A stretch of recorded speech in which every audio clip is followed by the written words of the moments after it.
Welcome back to an all-new CHGO Bears After Dark with an all-new intro with some sweet graphics, including our guy, Michael Jeffrey Jordan. Make sure you sign up for DraftKings and use the code CHGO when you sign up. I am your host, the big guns. Corey Wootton knows what's up on these. Come on now. You ain't got nothing. Corey showed up with the jersey flex, so me and Mark had to put our jerseys on here and flex it out. Hey, come on now. You might got the pipes now. Come on now, but we got hey, I got the bricklayer shoulders, hey, so we're going to do it up. What? You rolling out about 13s, bro. I had those in about 6th grade, dude. Come on, bro. Come on, man. We're working on it. We're working on things here. We're working on things. So Mark Carmen's going to join us here tonight. We appreciate him jumping in with the assist all day long. A Michael Jordan assist behind the back. I mean, it's been a long time since I've done Bears After Dark, now Brags After Dark, but I miss my Woot, and you know, I was expected to be busy tonight, but you know, I got kicked out of tennis class, so I figured I would just hang out with y'all. That's the way it is. I'm a little perturbed at my guy, but that's all right. I'm here. We were going to touch on this at the end of the show, but we might as well get it out of the way now. Why were you kicked out of tennis class? What did you do? Well, you know, this is a 4-5 tennis class, and the professor of this class somehow thinks that I am not that level. And from the entire time that I was out there, he was basically badgering me on my abilities. And I said, dude, everyone in this class, I'll match up against any single one of them. I'm going to beat them. But, you know, something when I first step on the court, I was out with COVID. I need a second to find my rhythm. Like I don't have it instantly. So if you split the court in half and ask me to hit the ball straight down every single time, it's just not going to be there instantly. So, and then when you badger me on it, then this is on me, but then my head gets in there too, and now I want to kill you and the ball and everything, and I'm struggling to find the rhythm, and then at that point I'm not having a good time, and at that point I was like, you know what, this ain't for me. Dang, so, Preston's right. This is sounding like some Chase Claypool stuff going on here. Are you not coachable? What's going on here? Well, it's not. I wasn't getting any coaching points. If it was, hey, out in front or whatever, you know, whatever he was seeing that was causing me to fly some balls, that would have been different. This was just a you suck. And if that's how Eberflus coached Claypool, then he should be fired too. But I don't think that's how the Flus went about his business. What are you hearing here, Corey? Because I don't know. These are mixed signals here. I think we're hearing Carm Claypool, and you got to get traded, okay? You got to get traded. That's fucked up. That's fucked up. That is fucked up. And Mark Kazak in the chat, Green Bay just kicked off here with the Raiders. Fuck Green Bay all day long. We're not afraid to say that here on Bears After Dark. So we're going to get right into it. You know, the last few weeks we've talked a lot ad nauseum. I mean, since the start of the season, we have talked ad nauseum as what is wrong with the Chicago Bears. What is not, who's to blame, you know, end of the game against Denver. Well, now Thursday night comes around. Bears get a huge win, 40-20. Justin Fields continues what he left off in the Broncos game. Now stacks 2 games in a row where he really shows who he is. And Corey, to your credit, you know, there's been other people out there that have had their back, but everybody's kind of sitting on the fence saying they don't know what's going on. And Corey, to your credit, you always had 10 toes down saying Justin Fields is not the problem here. The coaching needs to get their shit together. And a lot of comments coming your way. You may not read them, but I read them. And everybody's saying this, that, and the other. Corey, here's your floor for the I Told You So tour. Yeah, the thing about it is the same thing happened last year, right? Justin Fields couldn't play the first 5 weeks of the season. The offense looked awful. He looked terrible. And then all of a sudden, when Luke gets, he changed the game planning, and they got him on the move more. So, but the thing is, these past 2 games are the best we've seen Justin Fields as a passer. He looks comfortable. He looks confident, right? And then all of a sudden, Claypool's out of the picture, and then all of a sudden, the team chemistry is better. So Luke Getsy did a great job game planning, right? He got Justin Fields confident with the first couple drives, and I think that's key to Justin Fields' success is getting him confident early, and that's what he's been able to do the past couple games. And 617 yards combined, 8 touchdowns, 1 interception. For anybody that's saying he can't play, he showed the past 2 weeks that he could play up there with some of the best. And people say, oh, well, the Broncos, they had a 70 burger on them. Listen, this is an NFL team. They get paid too. They have guys, right? Just like the Commanders. People say, oh, they're not that good. They've been in every game down to the wire, right? Didn't they play Philly down to the wire? So this is a team that can play. And they have arguably one of the best defensive lines in the game when you talk about Sweat, Chase Young, Pay, Allen, right? All these guys that can play. And think about it, Tevin Jenkins coming back, all of a sudden that reinvigorated that offensive line. He looked really good in there, and stuff is just starting to click. So for anybody that's doubting Justin Fields, if he's that guy, it wouldn't matter if Caleb Williams comes in next year. The thing is, it's all about coaching. Justin Fields is the quarterback of the future of the Chicago Bears. He is a franchise quarterback, and I think they'd be stupid to let him go. They just need to build this team around him, continue drafting maybe another left tackle, a permanent left tackle situation, and then really revamp that defensive line. But he can play. He's shown it. He's proved it. And he's been arguably one of the best quarterbacks the past 2 weeks. Well, let me ask you a question on one part of what you just said. The Commanders played a tight game with the Eagles, losing in OT, 38-31. I probably need to double check that, but I think I'm right on the score. Whatever. It's a very tight game on Sunday. The Bears lose this horrendous game to Denver. How much do you think that played into Thursday night? Like, here's Washington, put everything in there, playing the Super Bowl champions, doesn't work out, short week, you're licking your wounds. Here come the lowly Bears, haven't won a game. You're not as up for it as you were for the Philly game. Whereas, like, the Bears are coming in, and to Flus's credit and their credit, like, needing to get a win, like almost like every game's a Super Bowl. Like, how on a short week, how much do you think that played into a 40-20 final? I honestly don't think very much, because think about it, right?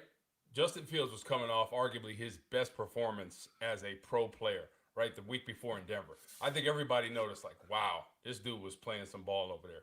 So I think, especially from the defensive standpoint, they were like, okay, we got to bring our A game, because he's probably going to run the ball a little bit more. We saw him get on the move a little bit. So I think they were really prepared for this game, because that's kind of like a trap game for them. Bears coming off their best performance, Justin Fields getting confident. So I think they were ready to go. I think this just shows the coaching. They made adjustments from last week to this week, especially defensively. I think that was the biggest thing. That's the biggest difference, because all the secondary being banged up, right, getting no pressure at times, and they were able to get, I believe, 4 sacks in this game for the Bears defensive front. That's huge right there. So I think the Bears just came to play, right? Every game people are ready to play. I just think the Bears, they out game plan, they outplayed, outcoached, everything. So across the board. So I think this is what we thought the Bears could do, right? We're finally seeing that come to fruition. And it sucks that they started out, 0-4. I would have liked them to be a little bit more even and more balanced with the record, but it is what it is. At this point, all you can do is go forward. And I think everybody's excited about the progress, definitely offensively. And I think defensively, they showed that they can generate pressure, bring in some blitzes, coverage, tightening up a little bit, allowing them to hold the football. So I was pleased with what I saw in a big stage on Thursday Night Football. You're on mute. We got a $10 super chat here from Larry Strickland. Imagine if Justin Fields had the same run passing this year like he had rushing last year. And that is one of the things that's really stuck out here in these last 2 games. When Luke Getsy adjusted last year and he broke out, a lot of it, not all of it, but a lot of it was him having these dynamic 60, 70-yard touchdowns that were just unbelievable highlight reel plays. This year, everything is behind the line of scrimmage. It really feels like as much as you say, and I totally understand where you're coming from with the coaching not putting him in the best spot, it also feels like the game has completely slowed down for him. It really doesn't feel like, they have gone into pistol a little more. They've done a few different things from an offensive schematic standpoint.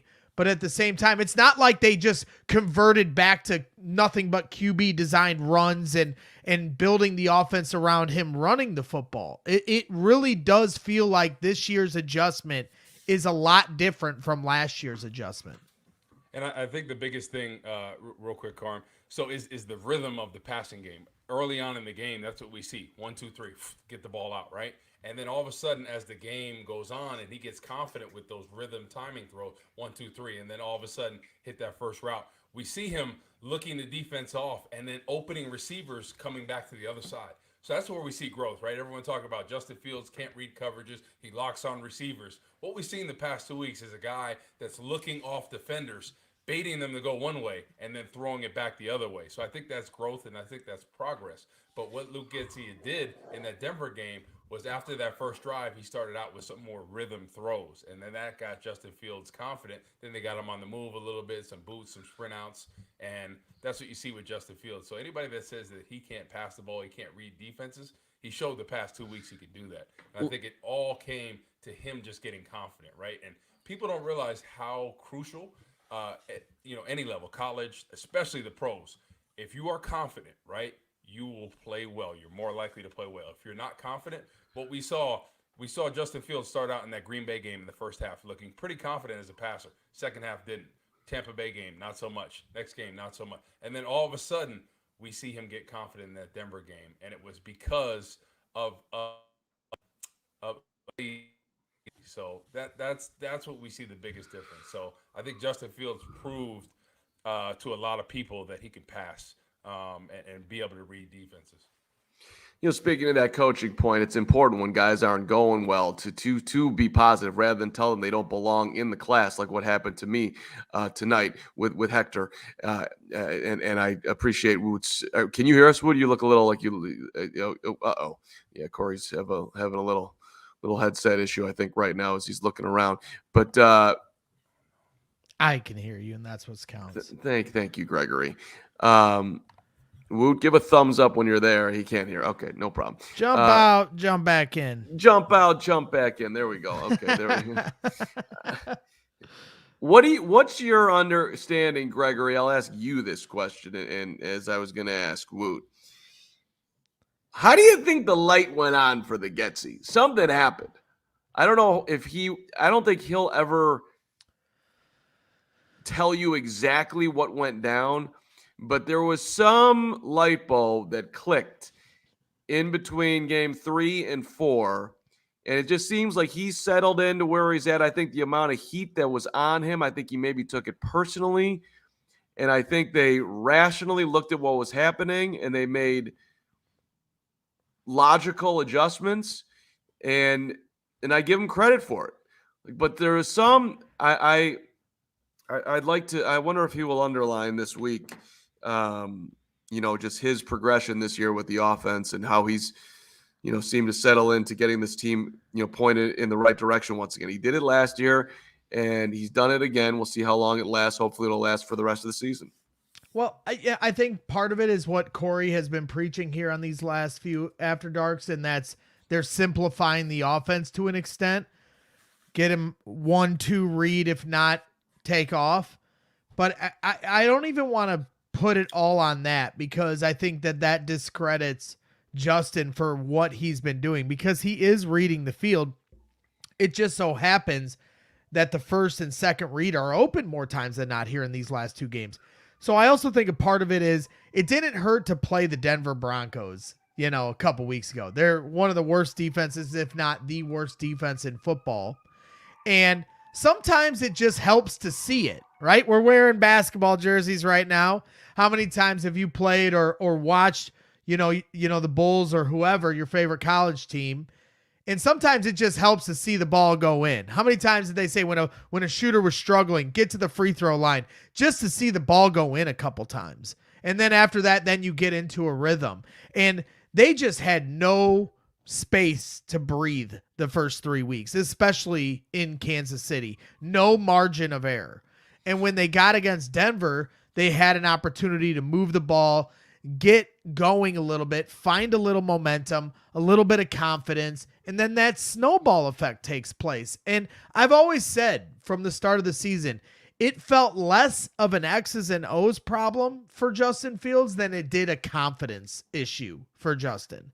Because there were just things going on the first 3 games that were indescribable, as far as him not seeing a guy wide open right in front of his face. And you can explain away, oh, that was his 3rd read or 4. It doesn't matter.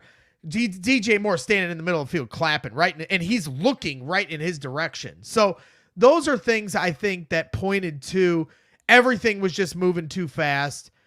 And he just needed to be able to exhale a little bit. And Denver, I think, gave him that opportunity. I also think the what they gave him looks wise with Denver's secondary helped him.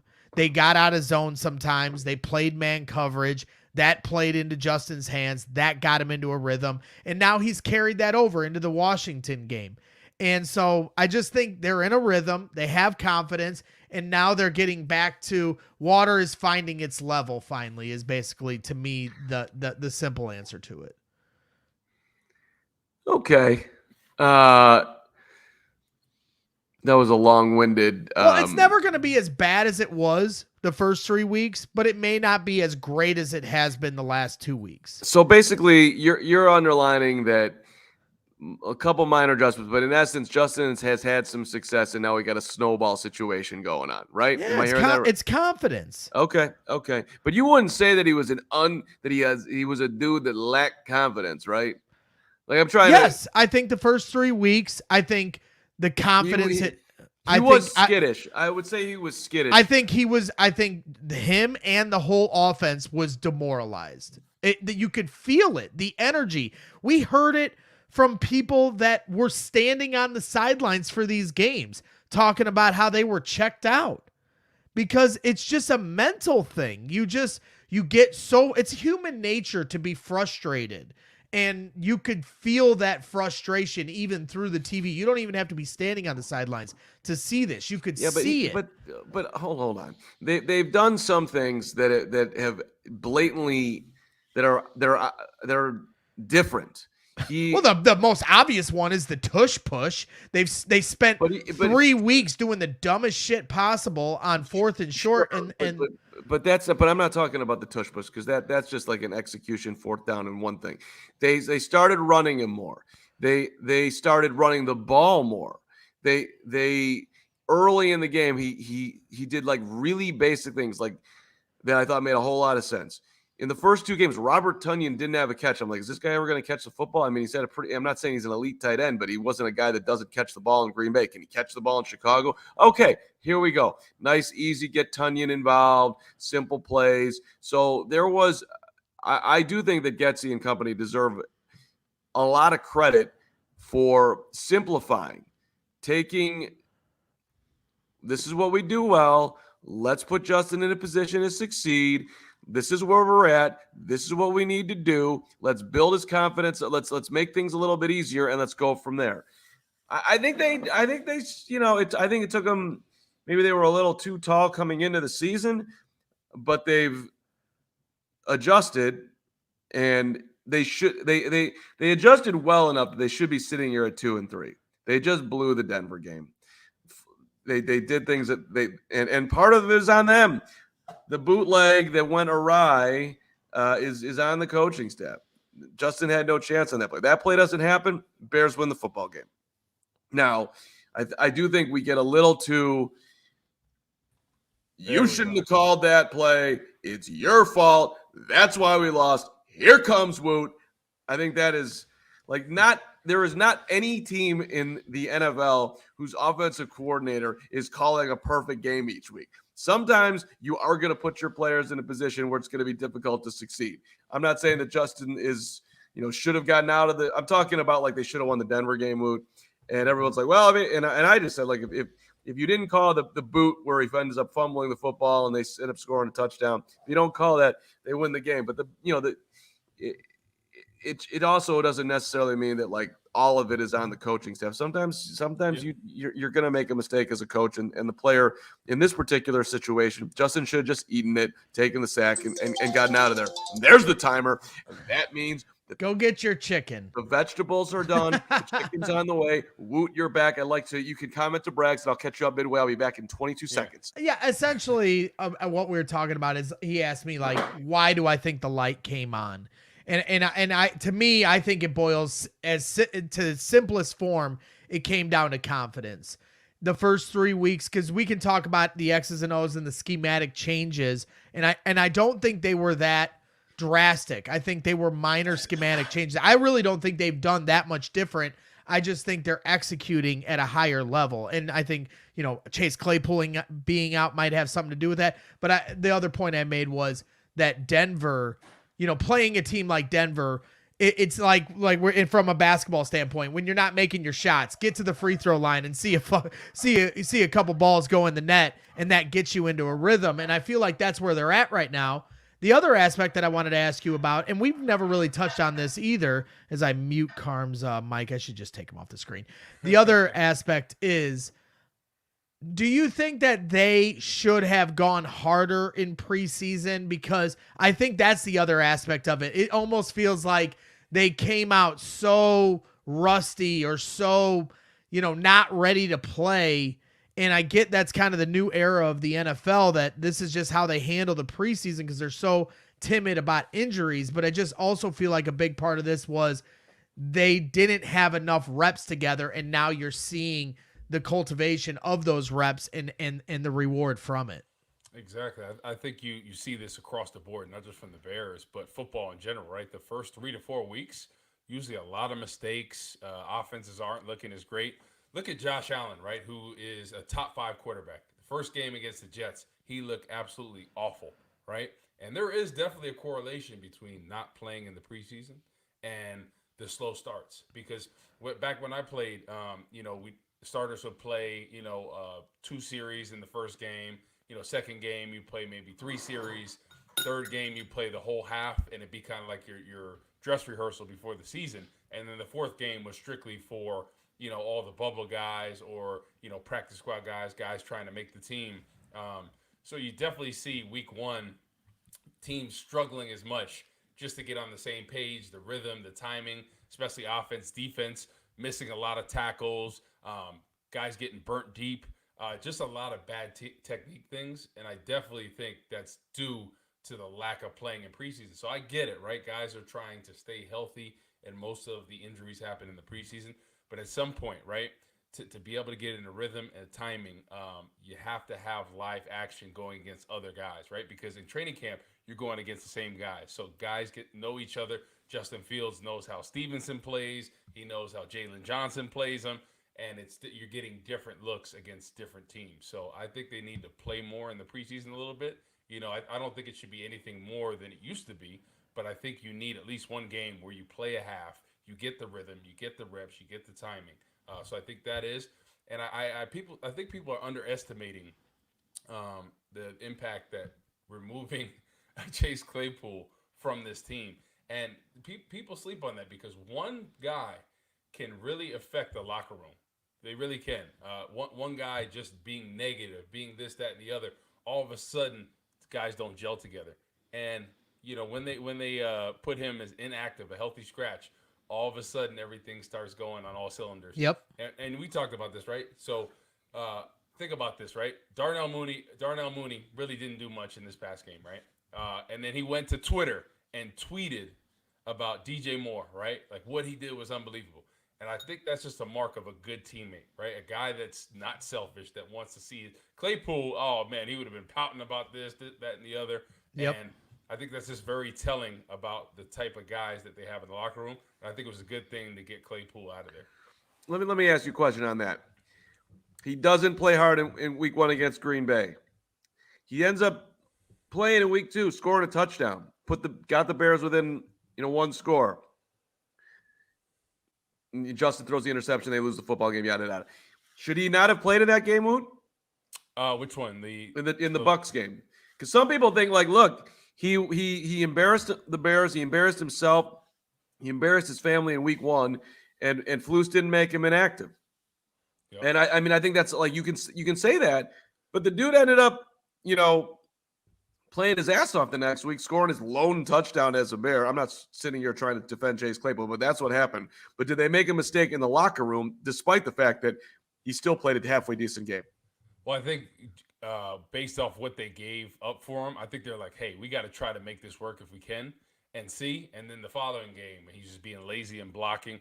And I told you guys this. I saw him at the Waste Management. My man looks like a D end or a tight end. There's no reason a 5'10", 180 defensive back should drive him back when he's blocking them. There's no way. He should be dumping guys on the sideline. He looks like a tight end. So there's no reason. That's lack of effort. And same thing when he's going to get the ball. He's got to be better with that. I just think he thinks he's better than he is. He is a talented guy, but I think if he was just more humble, he worked, he put his head down and did what he's supposed to, he could be potentially a Pro Bowl player, but I think he thinks he's better than he is. He doesn't have to work. And, the thing about this league is it doesn't matter. You're always going against somebody that's better than you, right? So you have to elevate your game. And I think what he did, he really peaked his first year, and since then, he hasn't done much. And I think that first year, when he had Antonio Brown, as the main guy, all the pressure's on him, that's when he really flourished. And since then, he hasn't done much. So, he was on a podcast with Brandon Marshall saying, "Oh, I'm the best receiver in the league." I know you're supposed to be confident in yourself, but bro, what are you thinking? I don't understand that at all. Right. Earn it before.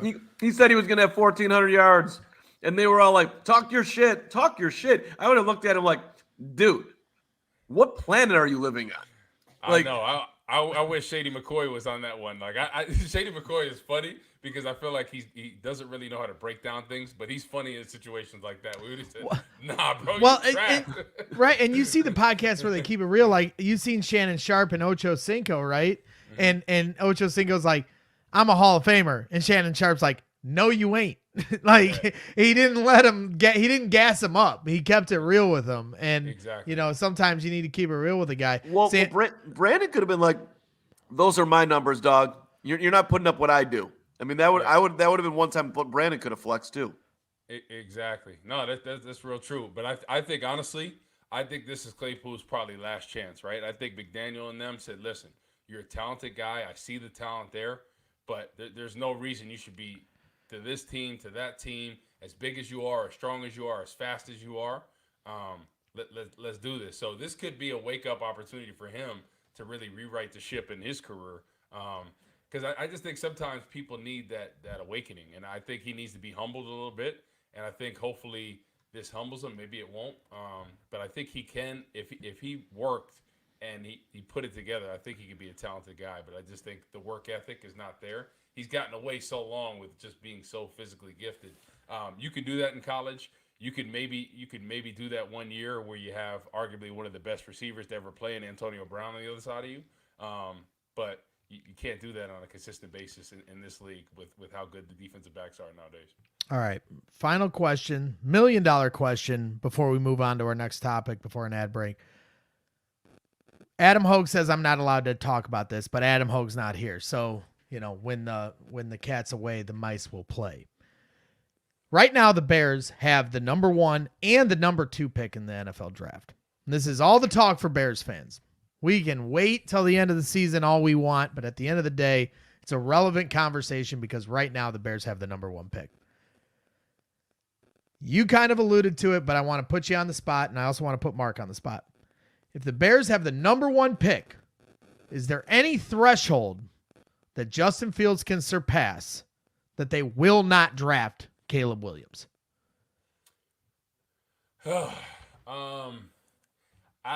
For me, if I'm Ryan Poles, I think I've seen what I need to. If Fields continues this progress like we've seen, right? I don't need Caleb Williams. I have my quarterback in here, and I think you just need to build around him. He's too talented, and there are teams that would be lining up to get Justin Fields, right? So people said, oh, he's Trubisky, he's this. Were people lining up for Mitchell Trubisky? No, okay? There are teams right now that would trade for Justin Fields. He would help out a lot of teams right now. So if I am Ryan Poles, I am going defensive lineman. offensive linemen or 2 defensive linemen with those first 2 picks. I am. Wait. Not Marvin Harrison Jr.? No. You win the game up front. Why do you think Philly is so good, Braggs? Why do you think Philly is so good? Because of their trenches. Exactly, right? What Jalen Hurts, right? He's got a clean pocket. He's got beasts on both sides. He's got Kelsey in the middle. He's got good guards defensively. They got 4 guys with double-digit sacks in there. That's how you win championships, right? How do you think the Giants beat Tom Brady? It wasn't because of Eli Manning. Yeah, they got the lucky helmet catch.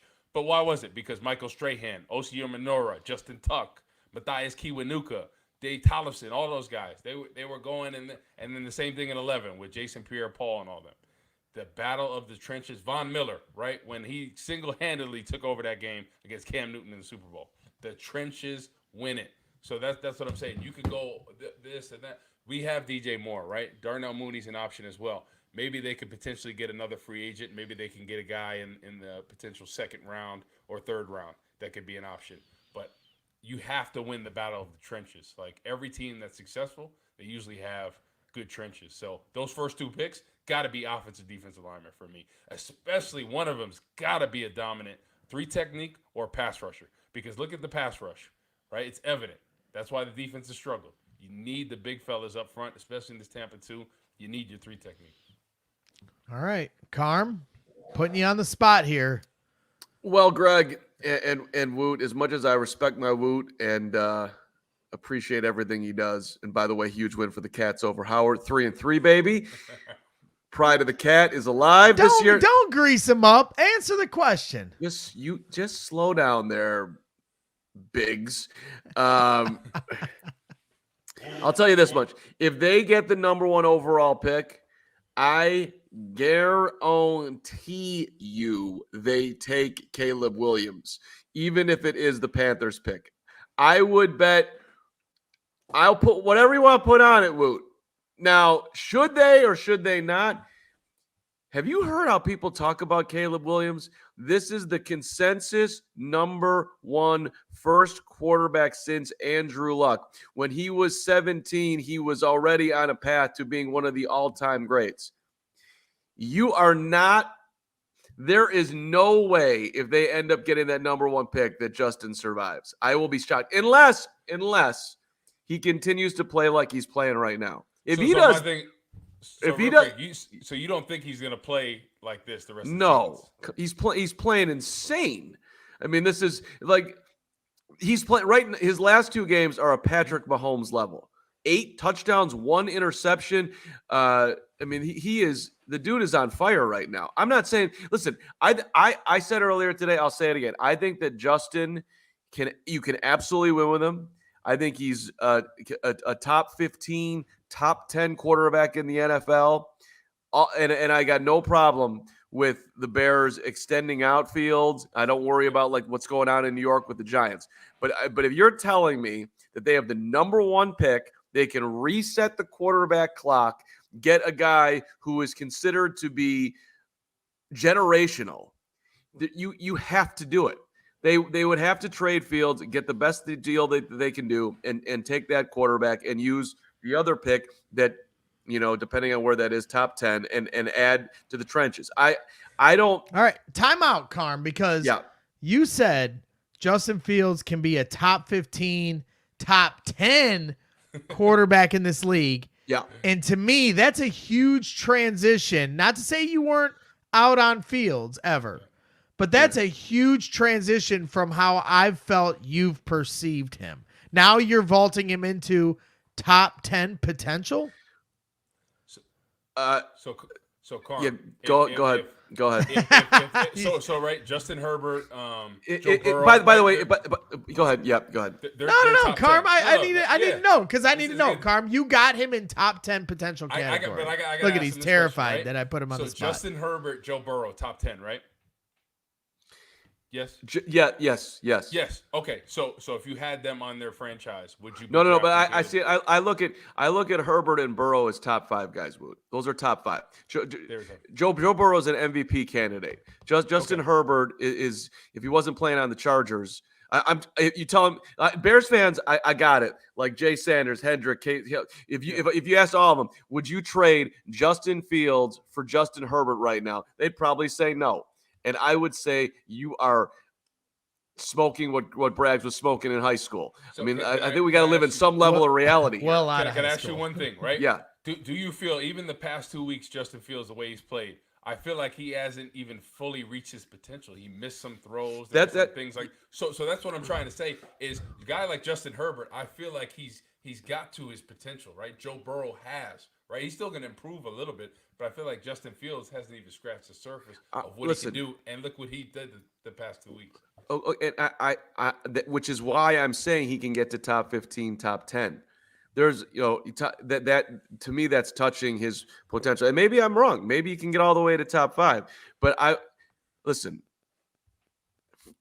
I hate the position that this podcast puts me in all the time because look, you're the bad guy. Oh no. I watched the show earlier while you were pinning me against Montgomery. So don't you play the tricks too. That's fine. I'm not saying I don't. And there's no tricks. There's no tricks. I am. First of all, Justin as somebody that I would bet on to get the most out of his abilities, 100%. This dude is a worker. This guy is not going to get sidelines by stuff off the field. I trust that he's going to get every ounce of his ability. I don't think he's been coached up well. I don't think he's had a ton of talent around him. I think he has been climbing uphill for the majority of his career. I hated when Bears fans turned on him earlier in the year, and I implore them to not boo this guy because this is not the guy to be booed at the time when it was an 0-3 start. But you're talking about like Bears. We have to have some level of perspective here. If Peyton Manning was coming into the draft and he was the number 1 overall pick, are you taking Peyton Manning, or are you going to stick with Fields? So can I tell you this? The Yeah. thing is, any college player, even a for sure thing, is not a for sure thing. I got it. I got it. So that's my only thing is I'd rather have a guy if Justin Fields continues this trend and plays the season well. I'm not looking at Caleb. You can't expect them to draft another quarterback and just expect, it's going to be a different result. You have to build around the team, and they haven't done that. So Poles, being the genius that he is, he really hasn't built the team like he needs to, right? We're getting there offensively, but still, right? Braxton Jones, we're kind of iffy on if he's the left tackle of the future. Would you not agree with that? I would. Defensive line, right? It's not up to par at all, right? No. Top contending team. So how can you expect to compete in this league without either of those? Again, I agree. You listen, which is aside from anything else, that's Poles' biggest problem to this point. He has built the team from the outside in. His first pick, Kyler Gordon. That's fine. Whatever, but it's not what you're picking an undersized slot corner when you need help up front. Yeah. Now I get it why he did it at the time. This is maybe the second or third best corner on his board versus there was a huge run on offensive linemen. So now you're taking the 7th, 8th, 9th offensive lineman. And okay, maybe I can get lucky with guys that I like later who I think can be good, a la Braxton Jones, a la Ja'Tyre Carter, and he's pulled that off. But what he's done is he trade. Look at the Claypool trade. Instead of trading that pick for somebody who could help you on the inside to help out the team, he traded it for Chase Claypool. So they have not done a good enough job building from the inside out, which is why they're still sitting here at 1-4. I agree with you. But again, you're talking about a guy that is considered a generational talent who's going to be at the top of the draft. That you will not to get that number 1 pick, you would have to give up mountains and then some to get there. And I don't think the Bears are going to be in that position, by the way. I think they're going to win football games, and I think that Carolina, if you look at their schedule after they play Miami this weekend, they come out of the bye, they got a lot of winnable games, including when they play the Bears, by the way. That's a huge game for so many reasons, for the Bears, A, to get a win, and for B, to keep Carolina down. But if you're telling me they have that number 1 pick and what I think they'll do, my guess is that they're going to draft a quarterback, and I would understand it. Hey, I respect that you're standing on it, even to the chagrin of some of the people in the chat. And for anyone complaining about this, conversation being nauseating, which I can understand because we all just want to enjoy the rest of the season, especially with how the last 2 games have played out. At the end of the day, as it stands right now, the Bears have the number 1 and number 2 pick. So it is a relevant conversation. Whether Fields does good the rest of the year, or if he doesn't play up to the standards of he has the last 2 weeks. If he doesn't play up to the standards of the last 2 weeks, then it's a foregone conclusion. To me, the conversation is if he plays like he has the last 2 weeks the rest of the year, now we've got this whole conundrum on our hands where I lean a little more towards Corey that I think they'll re-sign him, but I respect that, Mark. I do feel that way because at that point he's proven himself enough. Now, Mark, the question was, which you did not answer, you predicted what you think will happen, but what I asked you and Corey was, is there any threshold? Yeah, of course. Okay. There's of course. He continues to play like this. He not only is their quarterback of the future, he's going to get a F ton of money. I don't know why on Bears After Dark. I won't even say, and he'll deserve it. Yeah. And no, that's right. I got to see a little bit more. I got to see him do it against teams. That's fair. And that's fair. Can I ask you guys one question, right? Yes, you Jalen can. Hurts, is he a top 5 quarterback? Damn. I'm asking. Yes. Well, he's I'd say top. I'd have to pull top 10's easier to say than top 5 without really thinking about it. Was he an MVP? Is he an MVP Yes. caliber talent? Yes. Okay. Sure. Would you guys not agree that Justin Fields is more talented than him? Yes I've been saying that since last year, since they went head to head. That was the first. That was the first observation I made when Bears and Eagles faced off last year. So what we've seen the past 2 weeks, right? What we've seen from Justin Fields playing well, right, and really hasn't even played to his full potential. Do you not think he's more talented when he plays well than Jalen Hurts? For me, Jalen Hurts is just a much more accurate thrower of the football. Okay, that's the difference for me. Mm-hmm. And so yeah, my point being like this, right? If you think Jalen Hurts, right, because his stats don't woo and wow you, right? He's very accurate. He manages the game a lot of times. He doesn't turn the football over. He makes plays when you need to. But I would say that Justin Fields has a lot more big play potential and capability, and has shown that the past 2 weeks than Jalen Hurts does. So I honestly think if Justin Fields gets to his full potential, which I think he can, and if Getsy continues this game plan and he gets confident, I honestly think he could be a top 5 quarterback. All right, but then let me flip this on you, Woot, and ask you this. Yeah. I think this is a great conversation, and people that hate it, whatever, go find somewhere else. To me, don't go anywhere. Don't go anywhere. You. But I honestly, I think it's a fascinating conversation, even if we're skipping ahead too far ahead. Okay, but hold on. I want to ask Woot these 2 questions. When they questioned Jalen Hurts before last year, before he proved he was an MVP candidate, if the Eagles had the number 1 pick and Caleb Williams was the quarterback coming out, who would be their quarterback right now? Well, I think it's a different situation because I think Justin Fields showed more before, like the Jalen Hurts, like 2 years ago. Okay. I think he showed more than Hurts had. Okay. Exactly, I see what you're saying. That year, not last year, but right. The year before that. Because the same thing applies for last year. The Bears' number 1 pick, if Caleb Williams was the quarterback coming out, who would be their quarterback right now? It'd be Caleb Williams, right? If Caleb had came out last year and they had the number 1 pick. Yeah, I believe so. Yeah. All right, well, let's just do this exercise for me, all right? Mm-hmm. Patrick Mahomes or Fields? Patrick Mahomes, yeah. Okay, all right. Brock Purdy or Fields? Fields. Brock Purdy's thrown. Okay. Okay, so I'm just gonna tell you about Brock Purdy, right? I think so. Let me just break down Brock Purdy real quick.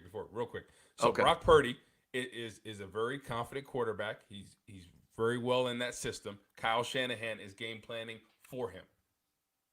He is.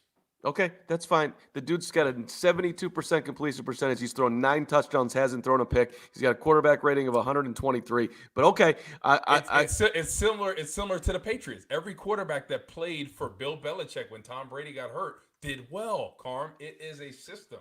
Okay. I mean that part. Now, Woot. How is Bill Belichick doing since Tom Brady left? I'm hearing like fire Bill Belichick. Is it the quarterback? Is it It's the quarterback, you dicks. Like I'm like okay. So Matt Castle was it. No, Jimmy G was it. Exactly. I'm When asking. Matt Castle started, they went 11-5 and did nothing. Exactly because But I'm saying he won 11 games. Winning 11 games in this league is a big thing. yeah, but right. But with Brady they go 16-0. It's come on. Hold on. Hold on. Well, let me make it easier. I shouldn't have gone to Purdy. All right, let me. Okay, so you'll okay. No argument on Patrick Mahomes. Mm-hmm. Okay, Josh Allen. Josh Allen, he's proven himself more. Oh, okay. Let's keep going here. Where are you going with this? I'm naming. So you're talking about proven quarterbacks, and that's I'm the point talking about. saying. I'm saying right now they're on the market. You get Fields, or you can have whoever I'm Okay, naming. all I'm trying to say, Carm, is like this, right? If I had the opportunity between Justin Fields, if he continues to play like he is, and Caleb Williams, I would pick Justin Fields. I would. Okay. All right. So to put a bow on this 45-minute Fields topic, which I love. I should never Quarterback go on this show. rating, Justin Fields right now, 95.4. I'll be right back. Jalen, no, you got to stay right here. Where you going, chicken man? Oh, my God, this guy. Can't even prove him wrong. Lack of Justin respect. Fields, quarterback rating of 95.4. Jalen Hurts, 91.4. And Patrick Mahomes at a 96. So Fields and Mahomes neck and neck. For passing touchdowns, Justin Fields has 11 right now. Patrick Mahomes has 10. Jalen Hurts only has 6 because half of his touchdowns are on the tush push. Passing yards, Justin Fields, 1,143, top 5 in the league. Patrick Mahomes, 1,287. So just 100 yards or so above Justin Fields. Jalen Hurts has about 20 yards less than Justin Fields at this moment. Justin Fields also has about 100 yards or so more than Joe Burrow. So if you look at the rankings right now, which is crazy because these last 2 games have just been insane, but he's vaulted himself into the category of the quarterbacks that Mark Carman is trying to put him up against, which is a great sign. So we're going to put a bow on this, and then we're going to move on to a quick final discussion. Then we're going to wrap things up for tonight. But I enjoy the hypothetical conversations, even if some fans can't stand them. And that's why I snuck it in here on CHGO Bears After Dark. And CHGO Bears After Dark, our proud sponsors over here at DraftKings, want to give them a shout out. The NFL season is going strong, and DraftKings Sportsbook is hooking new customers up with an offer that's even stronger. Bet $5 on any game this week to score $200 instantly in bonus bets. And DraftKings isn't stopping there. All customers can take advantage of a sweetener offer every game day this October. Get in on the game day greatness. Download the DraftKings Sportsbook app now and use the code CHGO. New customers can score $200 instantly in bonus bets when you bet $5 on the NFL. That's code CHGO. Only on DraftKings Sportsbook, an official sports betting partner of the National Football League. The crown is yours. Gambling problem? Call 1-800-GAMBLER or visit www.1800gambler.net. In New York, call 877-8-HOPE-NY or text HOPE-NY. In Connecticut, help is available for problem gambling. Call 888-789-7777 or visit ccpg.org. Please play responsibly on behalf of Boot Hill Casino and Resort. Licensee partner Golden Nugget Lake Charles. 21 and over. Age varies by jurisdiction. Void in Ontario. Bonus bets expire 168 hours after assurance. See sportsbook.draftkings.com/football terms for eligibility and deposit restrictions, terms, and responsible gambling resources. There it is. There's that DraftKings mouthful that Mark refused to read for me, but I did it well there. I made Mark proud as he's stuffing his face with chicken or whatever. I mean, what a performance by me tonight. The vegetables were amazing. That leg was outstanding. And I love all y'all in the chat. Yeah, people are asking in the chat, what's up with the jersey? So this is jersey night. And Mark Kazek, why is everyone wearing Bulls jerseys? Well, Mark and I are wearing Bulls jerseys because we're true Bulls fans. And then we got Woot over here. Chris Webber, baby. See Webb. Rocking a Chris Webber Sacramento Kings jersey. Yep. What's up with that, Woot? I wear only old school. I got Patrick Ewing. I got yeah, but like, Larry why wouldn't you Johnson. wear like Jason Williams from the Kings? What's wrong with C Webb? C Webb, like Mark just did the timeout. He didn't know there was No. Don't dog C Webb. C Webb. I just did. Yeah, well, don't do it because that Kings game, that He Kings wouldn't team was even show up for the Fab Five documentary. Because he had a certain type of way about that timeout, man. You can't get in your feelings, man. He had beef. He had beef. Which, by the way, I was in college when C Webb was at Michigan. Iowa Hawkeyes were ranked 8th in the country. Tragically, Chris Street passed away in a car accident with a snowplow, and we played them. First time we played Michigan, I'm like, rebound, balls in a huge scrum. People are fighting for it, and out of nowhere, C Webb grabs it, snatches it, and just. And I was like, who that? And that was my introduction to C Webb. I love that Kings team. They got screwed by the referees. Should have been the Lakers, and I respect C Webb. Yeah. Anyway, I only wear the old school jerseys: Larry Johnson, Patrick Ewing. Oh, Grandmama. I was a Dennis Grandmama Rodman, guy. Pistons.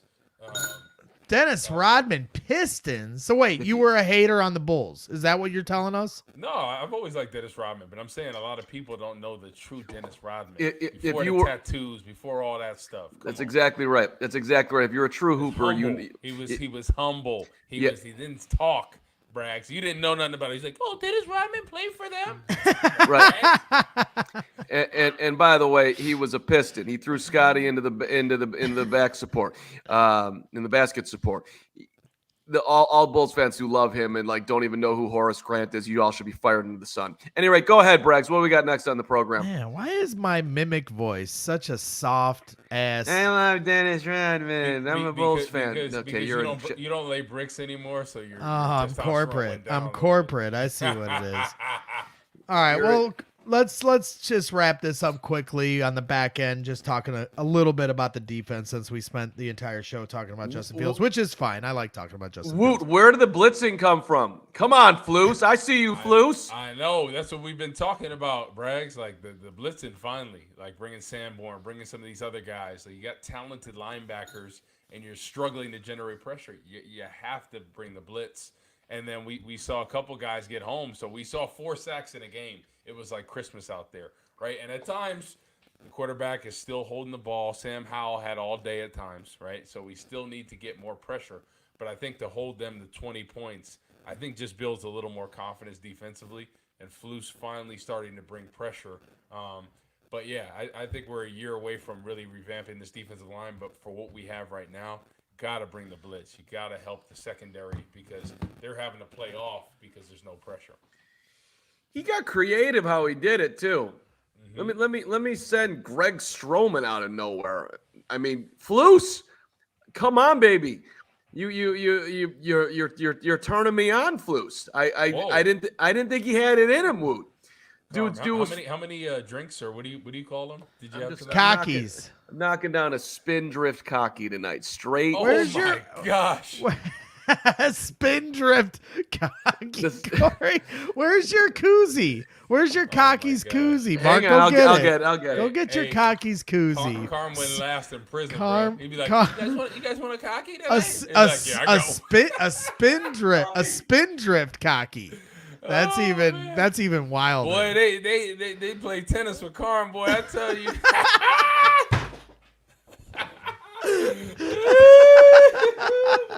Oh my God, I've lost my train of thought. He didn't even hear it anyway. So we can. No, he doesn't. I missed it. What was it? We're just making fun of you and how you wouldn't last a day in prison or you'd fit right in. I don't know. Okay. Yeah. He'd be telling stories about drinking, and he'd say that, and they'd be like, "Oh, cocky, huh?" Oh yeah. He'd be like, "Hold my pocket, Carm." I only drink cockies with CHGO. Shout out to Idaho and April, who showed up at the tailgate, made these koozies for everybody. Right here. That's right. And it's correct. I only drink cockies with CHGO. Corey, did you ever think in your life you'd be working with me and Carm? Did you? Here you are. It's been a fun ride. I'll tell you that. It makes things interesting. And so Yeah, well, I always say I appreciate Mark because having him next to me, he makes me look normal. So I need him right next to me. Because if not, then everyone would know I'm crazy. All right, so it looks like Eddie Jackson, Jalen Johnson, and maybe even Kyler Gordon return here on Sunday against the Vikings. My final question to both of you guys. Right now it says that Minnesota is favored. They're getting 2.5 points. So to me, I am a little surprised by this. Both teams are 1-4.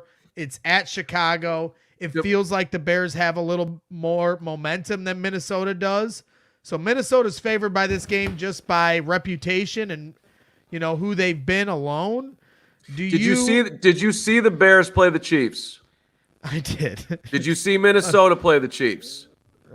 No, I actually didn't. Okay, well, one of the teams was in the game and had a chance to win, and the other one got completely demolished. All right, so you agree with the line? I'm not saying. I'm just telling you that's why the line is where it's at. Yeah, yes, I do. I get it. I agree with Carm. I think this is a winnable game though for the Bears. I really do. I think they played Kirk Cousins pretty well in years of late. Like I know they've struggled with pressure, but Justin Jefferson, right? It looks like he might. That's a huge piece. Right? It's up in the air right now, right? Right, he tweaked the hamstring. It didn't look super serious to me, so he hasn't missed a game. He's played 53 straight since coming in the league. I'm gonna bet that somehow, some way. Ian Rappaport reported earlier, per Gary Ross, per Ian Rappaport, Justin Jefferson is a long shot to play Week 6 against the Bears. I mean, you can't underestimate how big of a development that is. Yep, exactly. Especially with their record finally getting a win on the board a couple weeks ago. This is a crucial game for the Vikings. It really is. So if they go 2 wins at this point and start stacking some wins, who knows what could happen. So I think it'd be huge if Justin Jefferson's not there because he's arguably the best receiver to come out in a while. So Bears are going to have their hands full. And then on the other side of the ball, Daniel Hunter. Didn't he have 3 sacks last week? Yep. Yeah, he seems back. The past 2 years, he's missed a lot of games, but he seems back and ready to go. He's back in form. So that's going to be an interesting matchup when he goes against Borum or Wright on the right side. So I'm going to look at that matchup all day because I think they're going to try to exploit them with some games and things of that nature with Hunter and company. Well, it also seems like, you talk about Danielle Hunter, finding his rhythm, but it seems like this offensive line is finding their rhythm on the Bears side of things. So I'm looking forward to that matchup because we thought Washington's defensive line was going to give the Bears O-line hell, and they really created a nice pocket, and they have for the last 2 weeks. I've been really encouraged. We talked about this on the postgame show, Corey. I've been really encouraged by Jamarcus Webb, who I've never been the biggest fan of. Tevin Jenkins coming back into the fold, doing what he does, and that's play good offensive line play when he's healthy. Nate Davis looks like he's rounding into who we paid him for. And now with that first round pick that you were so high on, Darnell Wright getting 5 games under his belt. It just seems like they're really starting to find themselves there. So I'm looking forward to that. We are getting a little bit of feedback noise, so I apologize. I don't really know what it's coming from. So we're just going to wrap things up. You got anything else, Corey, before we wrap things up? No, I don't know what the hell it's doing. I was just going to say the impact of Tevin Jenkins being there, especially on Larry Borum's side. He was a force in there, especially in the run game and the passing game. I think people sleep on the importance of a really good guard in helping out a left tackle, and Larry Borum, a guy that's kind of struggled before Jenkins came in. And look at this past week. They had arguably one of the best defensive line tandems that we've seen, especially at defensive end, Sweat and Chase Young. I mean, they're a talented bunch, and they held up pretty well against them. I know Sweat early on got some pressure, got a sack, but for the most part, they did pretty well against this talented defensive line. So having Tevin back and then Nate Davis playing a lot better than we had seen. It's definitely starting to shape up, and hopefully when Braxton Jones gets healthy, they'll be able to come together and be the offensive line that we thought they could be coming into the season. Absolutely. So I think I found the root of the problem. It is Woot's mic. So we're going to blame Woot. What? And that's your mic. What? It's not my mic. It is your mic. Don't be in denial. And if you're not in denial, come out to the CHGO tailgate. You're good, Corey. Don't kick my ass, all right? Jeez Louise with them big pipes, all right? The official CHGO tailgate. Come to the corner of Wabash and Cermak. Hit up ALLCITY.com and hit the events tab. October 15th here coming up this Sunday against Minnesota. Bears getting back on track. It's been a lot of fun. Make sure you hit. And if you become a diehard, you get a discount on that event. Free shirt right out the gate. Get discounts on shirts. All upcoming future purchases on shirts. Got a lot of cool designs out there. And like I said, if you come out to these tailgates, they're as good as they get. Mark was there last week. We really put on a fun show for everybody. And it's a lot of fun to meet all these different fans from Ireland and all across the country, Idaho, like Mark said earlier. All you can drink Goose Island. All you can eat Firewater. Barbecue. Really good eats. Really good times. Throw some bags. Have some fun. So that's kind of the scene there. So make sure you go to allchgo.com, hit the events tab, and order your tickets now. That wraps things up here tonight. Appreciate you guys hanging out with us, indulging me. I kind of gaslit you guys on this whole Justin Fields, Caleb Williams thing, so I apologize. Never coming back. Thank you for having me. Offensive, defensive lines, man. That's how you win. All right, so Carm's got Caleb Williams. Woot's sticking with Justin and drafting a 3 technique, and I'm drafting Marvin Harrison Jr. All right, it's early in the game. You're welcome. Listen, we know that your football analysis is top notch. I mean, you had Chase Claypool dominating training camp, and you love the. See how that works, Corey. When you're in control. When you're in control, Corey, you can kick people out. So that's what I just did. That wraps things up for tonight. You got anything else, Corey? Yeah, I was going to say, can you do a couple more curls? Because those arms are looking. See, I'll get him out of here. Have a good night, ladies and gentlemen. Bear down. We all silly like the mayor.